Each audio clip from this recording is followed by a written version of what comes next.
Hi hello ನಮಸ್ಕಾರ welcome back to my channel. ಈ ವ್ಲಾಗ್ನ ಮಾಡಿ ಹತ್ತತ್ರ ಒಂದು ವಾರ ಆಗ್ತಾ ಬಂತು. ಆದರೆ ಎಡಿಟ್ ಮಾಡಿ ವಾಯ್ಸ್ ಓವರ್ ಕೊಟ್ಟು ಪೋಸ್ಟ್ ಮಾತ್ರ ಮಾಡಿರಲಿಲ್ಲ. ನಾನು ಇಷ್ಟು ದಿನದಿಂದ ಮಿನಿ ವ್ಲಾಗ್ಸ್ನ ಮಾಡೋದನ್ನೇ ಸ್ಟಾಪ್ ಮಾಡಿಬಿಟ್ಟಿದ್ದೆ. ನಿಮ್ಗೆಲ್ಲರಿಗೂ ಅನ್ನಿಸ್ತಾ ಇರುತ್ತೆ ಯಾಕೆ ಅಂತ. ಖಂಡಿತ ಒಂದಿನ ನಾನು ಯಾಕೆ ಅಂತ ಹೇಳ್ತೀನಿ. ಆದರೆ ಅದಕ್ಕೆ ಇನ್ನೂ ಟೈಮ್ ಇದೆ. ನಾನು ಯೂಟ್ಯೂಬ್ನ ಸ್ಟಾರ್ಟ್ ಮಾಡಿ 1 ವರ್ಷ ಆಗ್ತಾ ಬಂತು. ಏಪ್ರಿಲ್ಗೆ 1 ವರ್ಷ ಆಯಿತು ನಾನು ಸ್ಟಾರ್ಟ್ ಮಾಡಿ. ಆದ್ರೂ ನನಗೆ ಇನ್ನೂ 1K ರೀಚ್ ಮಾಡೋಕ್ಕೇ ಆಗಿಲ್ಲ.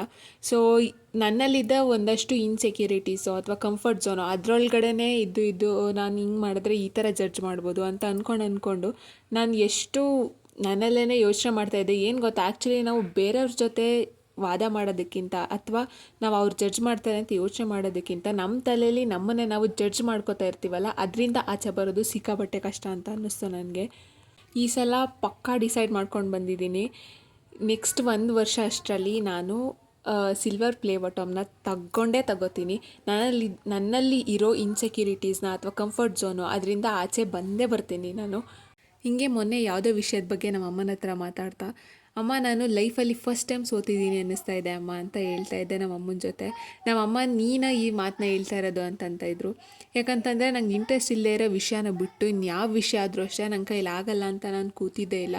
ಎಷ್ಟೇ ಕಷ್ಟ ಆದರೂ ಅಷ್ಟೇ ಅದನ್ನ ಬಿಡದೆ ಮಾಡ್ತೀನಿ. ನಮ್ಮಮ್ಮ ಹೇಳಿದ ಮಾತು ಕೇಳಿ ಲೋ ಆಗಿದ್ದು ಬ್ಯಾಟ್ರಿ ಫುಲ್ ಎನರ್ಜಿ ಚಾರ್ಜ್ಡ್ ಅಂತ ಅನ್ನಿಸ್ತಾ ಇತ್ತು. ಸೊ ನಮ್ಮಮ್ಮನ ಕಡೆಯಿಂದ ಜೆಂಟಲ್ ರಿಮೈಂಡರ್ ನನಗೆ. ಸೊ ಇವತ್ತಿಂದ ಮತ್ತೆ ಸಿಗ್ತಾ ಇರೋಣ. Miss my till next video. ಜೈ ಮೋದಕ್ವಾಲ.